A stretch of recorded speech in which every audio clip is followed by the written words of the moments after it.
Update کریں گے جہلم سے ڈپٹی بیورو چیف ظہیر عباس کی رپورٹ کے مطابق حمزہ بیگ ویلفیئر سوسائٹی کے خصوصی تعاون سے یاسر ایوب مرزا آئمہ ویلفیئر فاؤنڈیشن نے انجمن بہبود مریضوں کے ساتھ مل کر تحصیل ہیڈ کوارٹر ہسپتال سہاوا میں میگا مفت آئی کیمپ کا انعقاد کیا، جس کا باقاعدہ آغاز خصوصی دعا کے ساتھ کیا گیا۔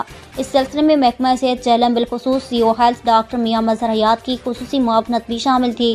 اس موقع پر سابقہ MSDHO ہسپتال جہلم ڈاکٹر شعیب کیانی اور دیگر معروف ڈاکٹر صاحبان بھی موجود تھے، جہاں ایک چھت تلے آنکھوں سے متعلقہ امراض کے لیے تمام سہولیات فی سبیل اللہ دستیاب تھیں، جن میں معائنہ، لیبارٹری، فیکو سرجری، اینکیں اور ادویات کے علاوہ لوگوں کو دن کا کھانا بھی مفت مہیا کیا گیا۔ سہاوا میں یہ اپنی نوعیت کا پہلا کیمپ تھا، جہاں سے 350 ضرورت مند ترین آنکھوں کے مریضوں کا معائنہ اور علاج کیا گیا، نیز 50 آنکھوں کے آپریشن بذریعہ فیکو سرجری کیے گئے۔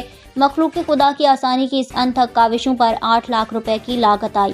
سماجی شخصیات کا کہنا ہے کہ آنکھیں قدرت کی عظیم نعمت ہیں اور انسانیت کی خدمت کسی دوسری عبادت سے کم نہیں۔